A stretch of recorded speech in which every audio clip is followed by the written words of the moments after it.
The rain came down in sheets that night, turning the cobblestones of Checkpoint Charlie into mirrors that reflected nothing but darkness.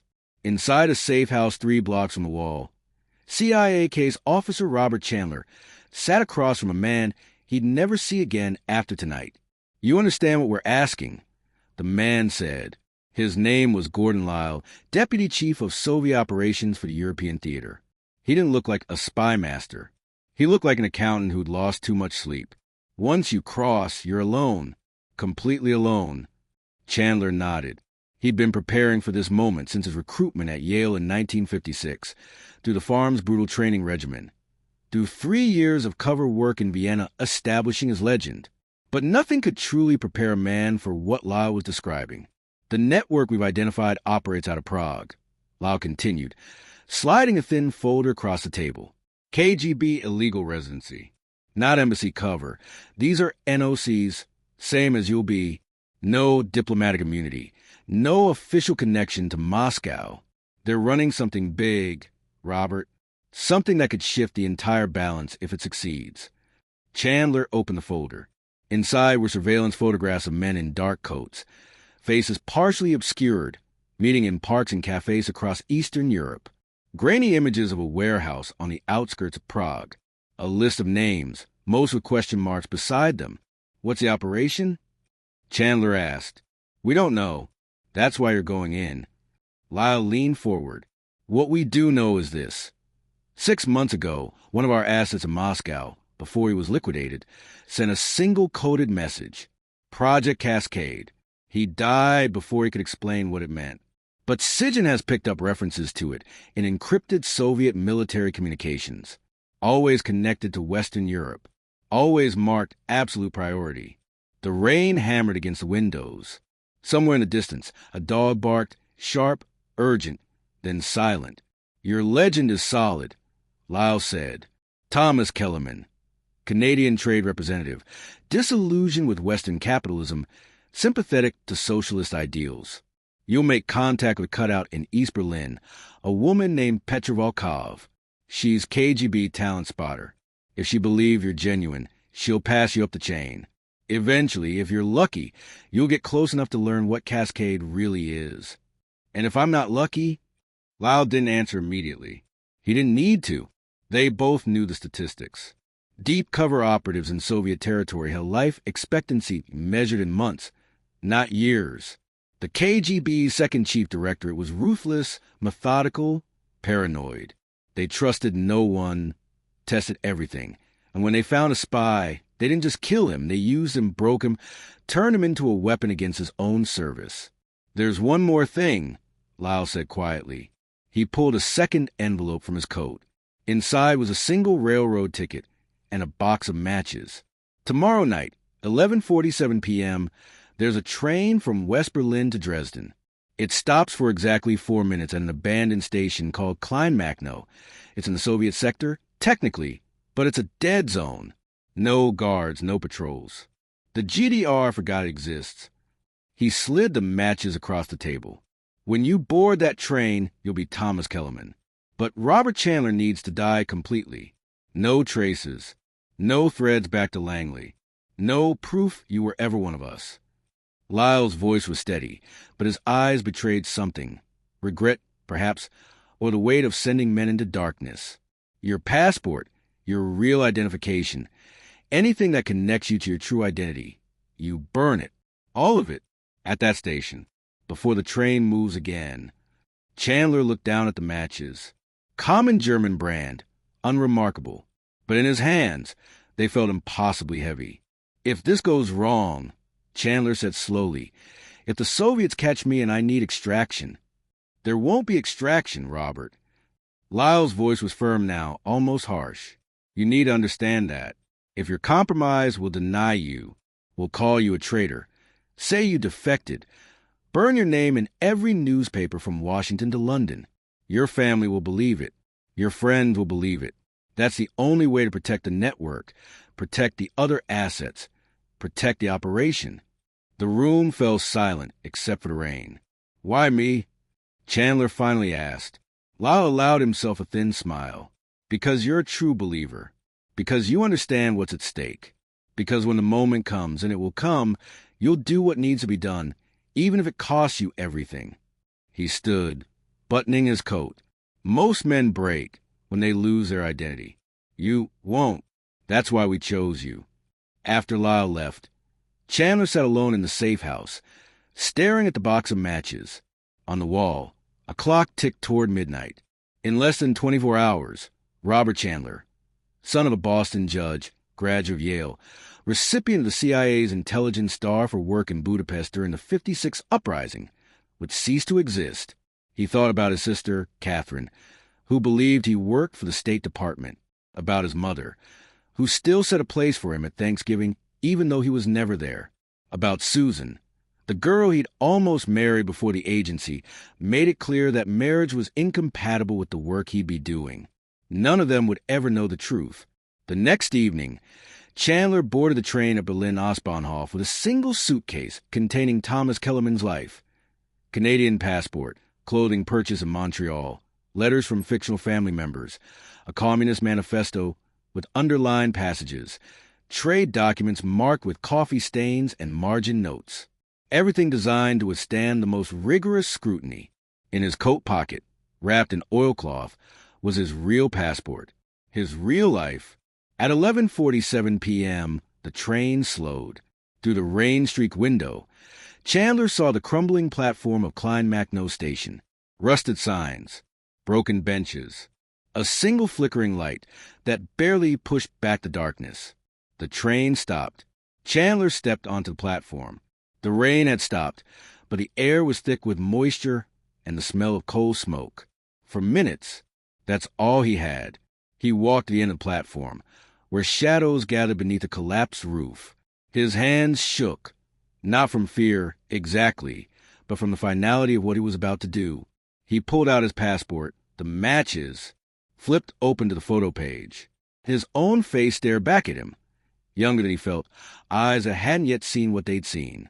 Robert Maxwell Chandler, born April 12, 1931, Boston, Massachusetts. He struck the match. The flame caught, small and bright in the darkness. For just a moment, he hesitated. This wasn't like the training exercises. This wasn't a simulation. Once he burned his passport, there was no going back. If he failed, if he was caught, he would die as Thomas Kellerman. His real name would be cursed, his family ashamed, his sacrifice unknown. Behind him, the train's engine rumbled. 90 seconds left. Chandler touched the flame to the passport's edge. The paper caught immediately, curling and blackening. He watched his photograph bubble and melt, his name disappear into ash.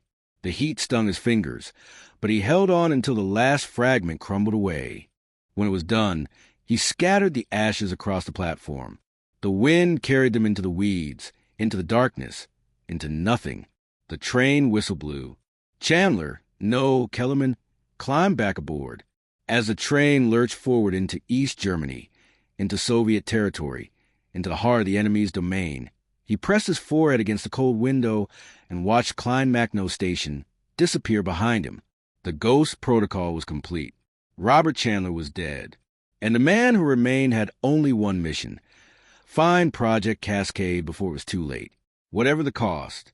The cafe on Prenzlauer Allee smelled of cheap coffee and cigarette smoke, a dense fog that clung to everything. Thomas Kellerman. The name still felt foreign in his mouth. Sat at a corner table with a copy of Newey's Deutschland spread before him, though he wasn't reading. He was watching. Across the room, a woman in a gray wool coat nursed a cup of tea. Mid-30s, blonde hair pulled back severely, eyes that moved constantly but never seemed to settle on anything in particular. She'd been there when he arrived 30 minutes ago, and she'd be there when he left. Petra Volkov, KGB talent spotter, according to Langley's dossier. A woman who could smell desperation, ideology, and deception with equal precision. This was the most dangerous moment in any penetration operation. First contact. Make the approach too, obviously, and she'd know he was a plant. Wait too long, and the window would close. The art was in making her think she'd discovered him. Kellerman had spent the past 3 days establishing his pattern. Same cafe, same time, same table. reading East German newspapers with visible interest, making small talk with the waiter about economic policy, mentioning casually his disillusionment with Canadian capitalism, letting the word comrade slip into his vocabulary as if he'd been practicing it in private. Now came the moment of truth. He stood, gathering his newspapers, and walked toward the door. As he passed Petra's table, he stumbled. Not dramatically, but enough, and his papers scattered across the floor. Entschuldigung, he muttered, dropping to his knees to gather them. Petra didn't move at first. Then, slowly, she reached down and picked up a section of the paper. Her eyes scanned the page, an article about American imperialism in Latin America, heavily underlined in Kellerman's handwriting. "You read with conviction," she said in accented English, handing him the paper. Her voice was flat, unrevealing. "These days, conviction is all I have left." Kellerman allowed bitterness to creep into his tone. "Everything else, my country, my career, my faith in the system, it's all revealed itself to be a lie." Such grand disillusionment for a trade representative. There was a hint of amusement in her eyes now, but also calculation. "I've seen you here before. You're Canadian, yes?" "By birth, not by choice anymore." He straightened, meeting her gaze directly. "Thomas Kellerman. And you are Petra." "No last name. Smart. Sit if you like. The coffee is terrible, but the company might be better than your newspapers." This was it, the first test. Every word from this point forward would be analyzed, dissected, compared against patterns of behavior that the KGB had studied for decades. Chandler's training kicked in, not the spy tradecraft, but the deeper preparation, becoming Thomas Kellerman so completely that the lie became truth. He sat. What brings a disillusioned Canadian to East Berlin? Petra asked, lighting a cigarette without offering him one. Curiosity. Honesty. Kellerman paused, as if weighing whether to continue. "I worked in Montreal for a mining consortium. We were negotiating contracts with companies in Latin America, Guatemala, Chile. What I saw there," he shook his head, "American corporations destroying communities, bribing officials, crushing labor movements, all with Ottawa's silent approval. I wrote reports. I raised concerns. I was told to shut up and process the paperwork. And so you came here? To the socialist paradise." Her tone was mocking, but her eyes were sharp. "Not for paradise. For truth. In the West, we wrap exploitation in the language of freedom and democracy. Here, at least there's honesty about what the system is trying to build." He leaned forward. "I'm not naive. I know the GDR has its problems. But I'd rather live in a society that admits it's building something new than one that pretends its imperialism is benevolence." Petra took a long drag on her cigarette, studying him. Pretty words. Many people come to the East with pretty words. Most are tourists playing at Revolution. Some are fools. A few, she let the sentence hang. A few are something else. If you're asking whether I'm CIA, the answer is no. Kellerman smiled slightly. Though I imagine that's exactly what a CIA agent would say. Indeed. Petra crushed out her cigarette. "Tell me, Thomas Kellerman, what do you want from this conversation? Absolution? Validation? A new purpose?" This was the moment Langley's psychologist had prepared him for. The KGB didn't recruit people who came to them desperate and eager, that screamed plant or unstable liability. They recruited people who seemed reluctant, who had something valuable to offer, who needed to be convinced that cooperation was in their own interest. "I want to do something that matters," Kellerman said quietly. "For 3 years I shuffled papers and watched my government enable suffering. I'm tired of being complicit. If there's a way I can use what I know, my access, my connections, to actually serve the cause of justice instead of profit, then yes, I want that. But I'm not here to beg. I'm here because I thought, maybe foolishly, that someone might actually care about what I have to say." Petra was silent for a long moment. Then she reached into her coat and pulled out a small notebook, scribbling something quickly. "Wednesday evening, 7 o'clock. There's a chess club on Skanhauserallee, above a bookshop." She tore out the page and slid it across the table. "An address, nothing more. Come alone. Bring your Canadian passport and your work documentation. If what you say is true, there are people who would be very interested in speaking with you." She stood, buttoning her coat. "And Thomas? Don't bring any illusions. If you're lying about anything, they'll know, and you won't leave that room." She walked out into the gray Berlin afternoon, leaving Kellerman alone with his cold coffee and the weight of what came next. 3 days later, Skanhauser Allee, East Berlin. The chess club occupied a cramped second-floor room that smelled of old wood and stale tobacco. A dozen tables were scattered across the space, most occupied by elderly men hunched over their boards in concentrated silence. At the back, behind a curtain, was a smaller room. That's where they took him. 2 men waited inside. The first was in his 50s, thick-shouldered, with a hard face of someone who'd seen war up close. Former Red Army, Kellerman guessed, now KGB muscle. The second was younger, 30s, slender, wearing wire-rimmed glasses, an expression of permanent skepticism. He held Kellerman's Canadian passport, examining it under a desk lamp with the precision of a jeweler appraising a diamond. "Sit," the older man said in Russian. Kellerman sat. He didn't acknowledge that he understood Russian. Kellerman wasn't supposed to speak it fluently, though Chandler had spent 2 years at the Defense Language Institute becoming near native.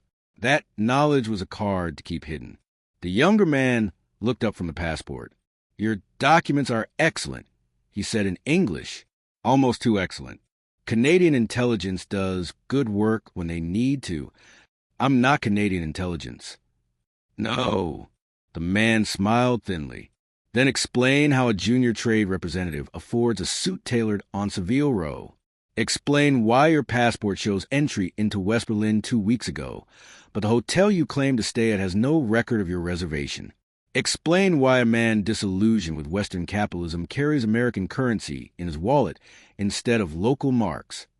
Kellerman's heart rate spiked, but he kept his expression neutral. The suit was a mistake.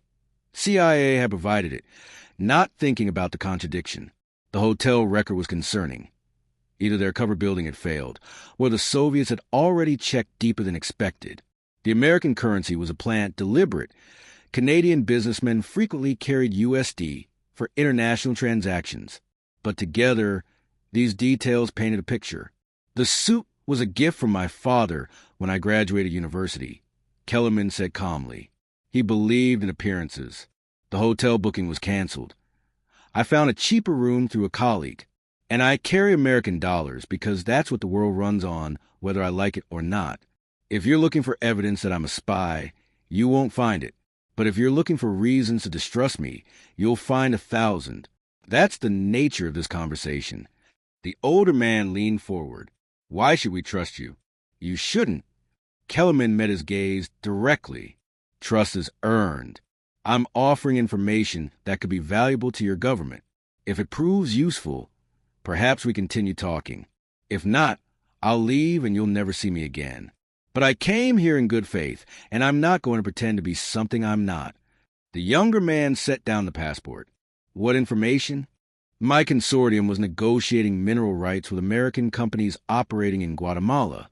I have documentation, contracts, correspondence, payment records, showing how CIA-front companies are funneling money to paramilitary groups trying to destabilize the Arbenz government. Names, account numbers, operational timelines. If you're interested in exposing American interference in Latin America, I can provide evidence." It was a carefully constructed partial truth. The documents existed. CIA had created them specifically for this operation, mixing real information with falsified details designed to be valuable enough to establish Kellerman's bona fides, but not damaging enough to compromise actual operations. The art of the dangle. The 2 men exchanged a glance. The older one stood and left the room, without a word. Kellerman was alone with the younger man, who lit a cigarette and studied him with the cold curiosity of an entomologist examining an insect. "You know what happens to liars here?" The man asked conversationally. "I imagine it's unpleasant." "Unpleasant?" He laughed without humor. "We had a West German businessman last year who claimed to be sympathetic to our cause. Very convincing. Good documents, good story. He spent 6 weeks gaining our trust before we discovered he was BND. Do you know what we did with him? Kellerman didn't answer. We didn't kill him. That would be wasteful. We turned him. Sent him back with false information that destroyed an entire network in Hamburg. Then we killed him. The man smiled. Efficiency, you see. That's what separates us from the Americans. You waste your spies quickly. We use them completely. The door opened. The older man returned, followed by Petra. She looked at Kellerman with an expression that revealed nothing. We verified your story, she said. The mining consortium exists. You work for them. Your political sympathies appear genuine based on reports from colleagues. But verification isn't trust. The younger man slid a folder across the table. You mentioned documentation. Would like to see it.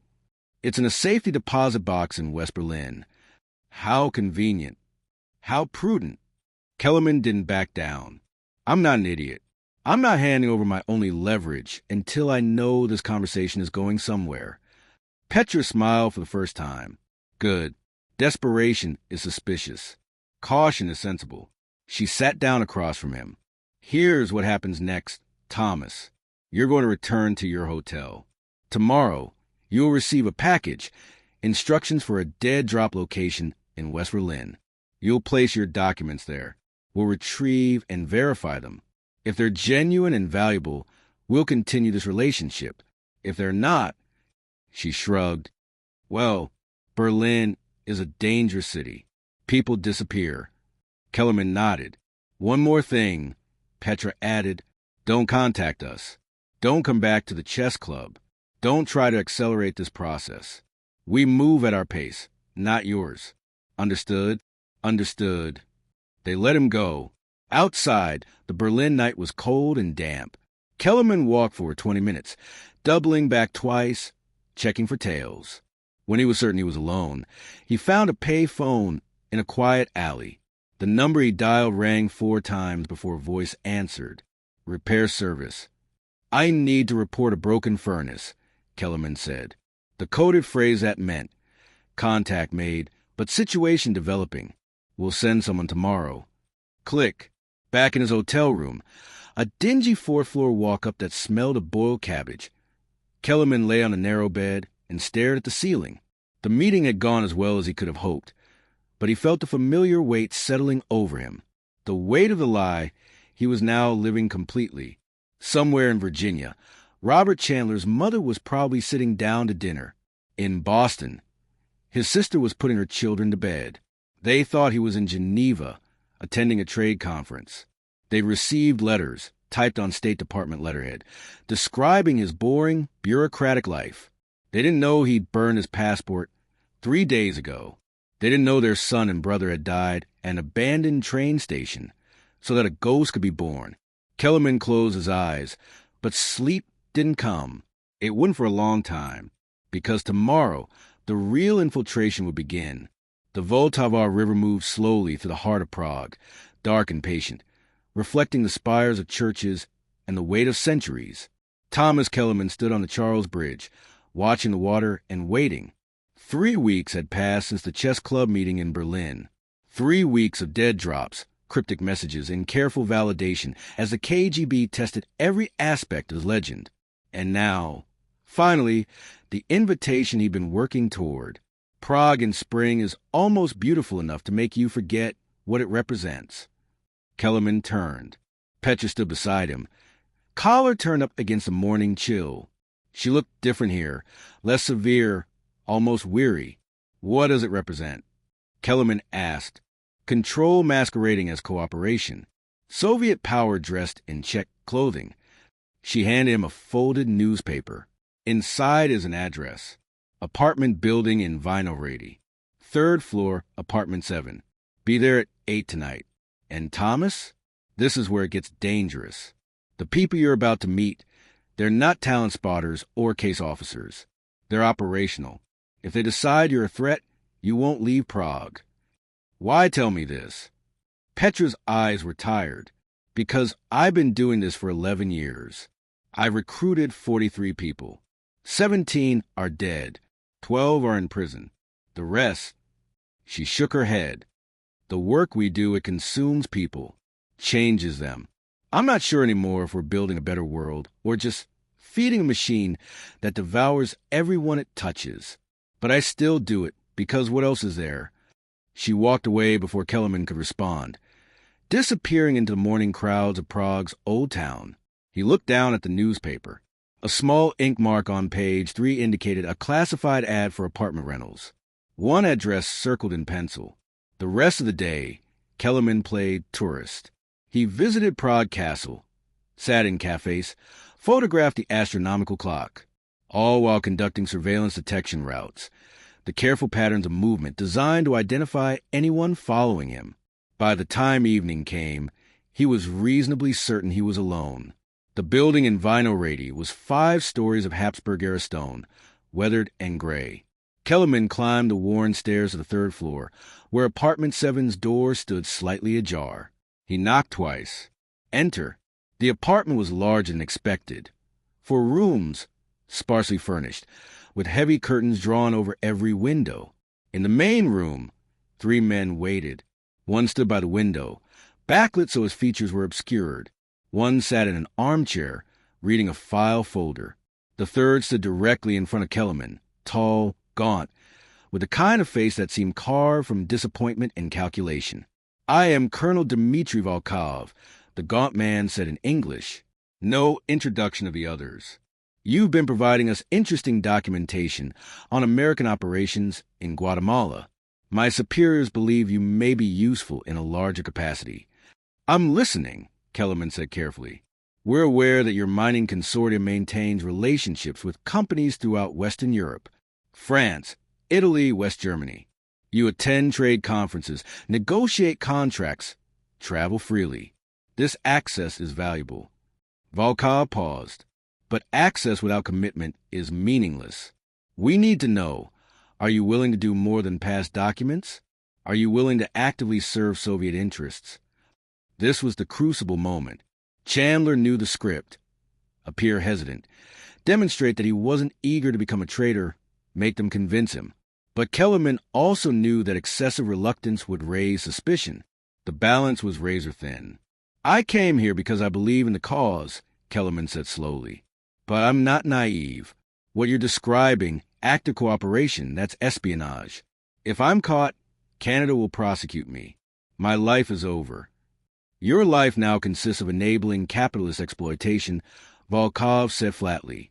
"Is that preferable?" "No, but I need to understand what I'm risking it for. You're asking me to trust you with everything, but I know nothing about your operation, your goals, what you're actually trying to accomplish. I'm not trading my future for abstract ideology." The man by the window spoke for the first time. "Show him." Volkov hesitated, then nodded to the man in the armchair, who stood and opened a second door. Beyond was a smaller room, and inside, Kellerman could see something that made his breath catch. A wall covered in maps, photographs, and documents. European cities marked with pins. Shipping routes. Industrial facilities. And in the center, a large map of Western Europe with red circles around specific locations. "Project Cascade," Volkov said quietly.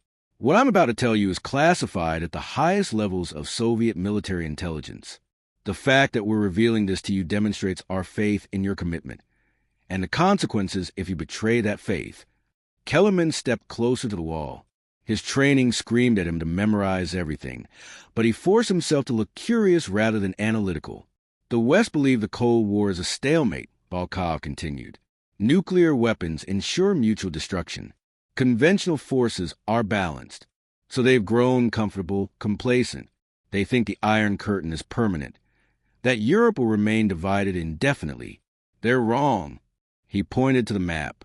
"Cascade is designed to shatter that complacency, not through military invasion. That would trigger NATO's response, but through systematic disruption of the economic and logistical infrastructure that holds Western Europe together. Energy, transportation, communications, finance. All interconnected, all vulnerable." The man at the window picked up the explanation. "We've spent 5 years positioning assets throughout Western Europe. Businessmen, union leaders, engineers, journalists, people with access to critical infrastructure. When Cascade activates, they'll coordinate simultaneous disruptions. pipeline sabotage, railway strikes, communications blackouts, financial manipulation. Nothing that individually would constitute an act of war, but collectively, chaos.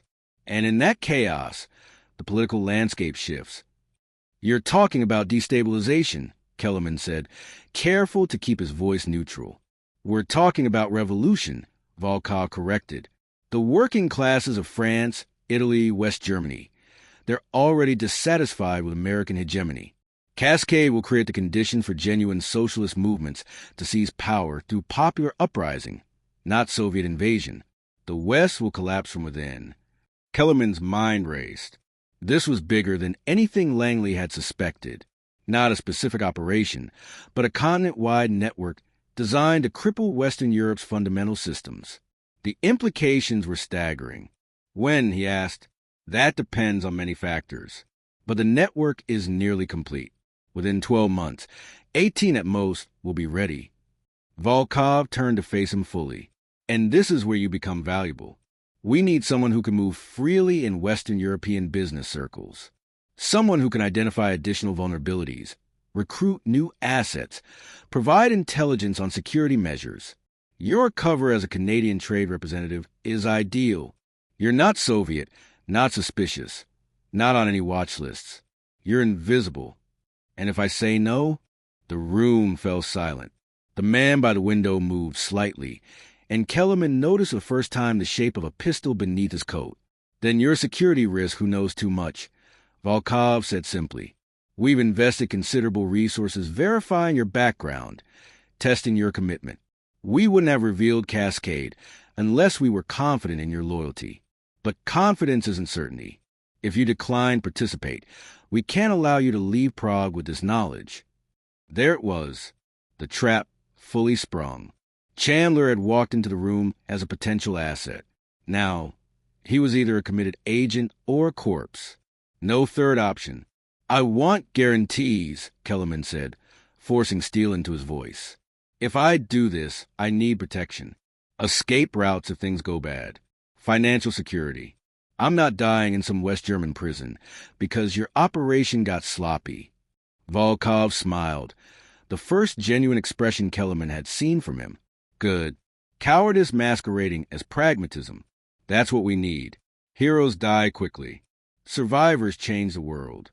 He gestured to the man in the armchair, who produced a leather folder. Inside are your first assignments.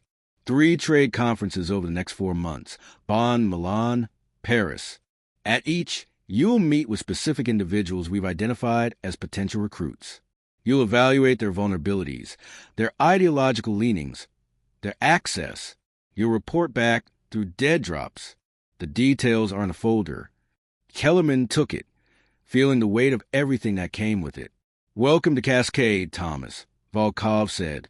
You've just become one of the most important pieces on the board. 2 hours later, Kellerman's hotel room. The folder lay open on the bed, its contents spread across the thin mattress. Kellerman had photographed every page with a miniature camera hidden in his cigarette lighter, a device so sophisticated it could capture documents in near darkness without flash. The images were now stored on a film roll no larger than a pill, ready to be passed to his Langley contact at the next scheduled meeting. But as he studied the documents, the weight of what he learned pressed down on him like a physical force. Cascade wasn't just an operation. It was a blueprint for the collapse of Western European stability. The names listed in the folder included union leaders in France's transportation sector, engineers at Italy's power grid, journalists at major German newspapers, bankers in Swiss financial institutions. Over 200 individuals, each positioned to cause maximum disruption in their respective spheres. And the timeline was accelerating. Notation in the margins indicated that some preliminary actions had already begun. Labor agitation in Lyon, suspicious equipment failures at a West German power station, coordinated messaging in left-wing newspapers across multiple countries. The Soviets weren't planning Cascade. They were already executing it. Chandler, because in this moment alone he allowed himself to remember who he truly was, felt the familiar cold calculation that his training had instilled. The intelligence he'd gathered tonight was invaluable. It would allow CIA to identify and neutralize the network, disrupt the operation, protect Western European infrastructure. He'd accomplished his mission. But there was a problem. If he passed this intelligence to Langley now, they'd move immediately to shut down Cascade. And in doing so, they'd alert the Soviets that their network had been compromised. Volkov and his team would disappear, go to ground, rebuild somewhere else. The infrastructure would remain unknown, the full extent of Soviet infiltration still hidden. The only way to truly destroy Cascade was from the inside, to stay embedded in the network, identify every single asset, trace every connection, map the complete picture, and then, at the critical moment, dismantle everything at once so thoroughly that the Soviets couldn't rebuild, which meant Kellerman couldn't extract, couldn't go home, couldn't even let Langley know the full extent of what he'd discovered, because any action they took would compromise his position. He would have to become what he was pretending to be, a traitor working for the Soviet Union, living the lies so completely that even his own service would believe it. Chandler walked to the window, looking out at Prague's nighttime skyline. Somewhere in the city, Volkov was probably reporting to Moscow about their successful recruitment. Somewhere in Virginia, analysts at Langley were probably reviewing Chandler's spotty communications, growing increasingly concerned about the gaps in contact. And somewhere in Boston, his mother was probably saying prayers for a son who no longer existed. He thought about the passport he'd burned at Kleinmachnow Station. At the time, it had seemed like a symbolic gesture, a necessary step in establishing his cover. Now, he understood it had been prophetic. Robert Chandler was truly dead. What remained was something else entirely, a ghost operating in the spaces between nations, between identities, between loyalty and deception. A man who would have to sacrifice everything, including his name, his country, and any chance of recognition, to save the very system he was pretending to destroy. The mission had changed. This was no longer about gathering intelligence and getting out. This was about becoming the enemy so completely that when the moment came, he could destroy them from within, whatever the cost. 7 months of living as Thomas Kellerman had nearly erased Robert Chandler completely. In the dark safe house on Kurfürstendamm, CIA handler Peter Drummond slid a pack of Luckies across the table, his weathered face tight with concern. "Langley thinks you've been turned," Drummond said flatly. "You've been dark too long. They want proof you're still ours." Chandler laughed bitterly. "I'm so deep in Cascade, I dream in Russian. Volkov trusts me completely. I know more about Soviet infrastructure penetration than anyone outside Moscow Center. And they think I'm compromised. Then give us something we can act on. If you move now, the whole network goes dark. They'll scatter and rebuild. The only way to kill Cascade completely is to let it run until I have the full picture." Chandler leaned forward. "Volkov's hinting at final activation plans. When I get that, we strike everywhere simultaneously. One coordinated takedown. Anything less, and we're just cutting heads off a hydra." Drummond crushed out his cigarette. "They're saying you've gone native, that you've forgotten which side you're on." The words stung because they held truth. 7 months of constant deception had eroded something essential. But Chandler's voice remained steady. "I burned my passport at Kleinmachnow Station. Watch my name turn to ash. Some missions require total sacrifice, not just of safety, but of identity itself. Pull me out now, and everything I've sacrificed means nothing." Prague, November 14, 1962. 47 people filled the warehouse. KGB operatives, GRU specialists, deep cover illegals. Colonel Volkov stood before a map of Western Europe, marked like a spider's web. "Comrades, today I reveal Cascade's full operational structure," he announced in Russian. For 2 hours, Volkov detailed everything. Activation in March 1963. 17 critical infrastructure targets, methods combining sabotage and strikes. The objective to enable socialist seizures of power across Western Europe. Chandler memorized every name, every location, every protocol, everything Langley needed. Afterward, Volkov pulled him aside. "Thomas, I need you to recruit an Italian engineer, Paolo Rossini. He has access to northern Italy's power grid. This assignment is critical." Volkov smiled. "When Cascade succeeds, your sacrifice will be remembered at the highest levels." The word sacrifice hung heavy. Volkov had no idea how accurate it was. West Berlin, November 20th, 1962. Rain hammered the car roof in Tiergarten as Chandler handed Drummond the microfilm. Complete Cascade operational plan. Everything we need. Langley will want to move immediately. They can't. If the network collapses right after that briefing, Volkov knows there was a leak. They'll rebuild from scratch. Chandler's voice was cold calculation. I recruit Rossini as ordered. 8 more weeks for Langley to position assets globally. Then I claim Rossini got suspicious, that I eliminated him to protect Cascade. Gives Volkov a reason for the Italian failure, without suspecting the entire network is compromised. You're talking about faking a murder to maintain your cover? I'm talking about the only way to destroy Cascade, without them knowing how we found them. Something was breaking inside Chandler, but his voice remained steady. Robert Chandler died at Kleinmachnow. What's left is a ghost finishing one last mission. Drummond was quiet. When this is over, the agency will bury you deep. Everything you sacrifice will go unrecorded. Chandler stepped into the rain. I didn't do this for recognition. I did it because someone had to. 8 weeks, Peter. Then Cascade dies, and Robert Chandler dies with it.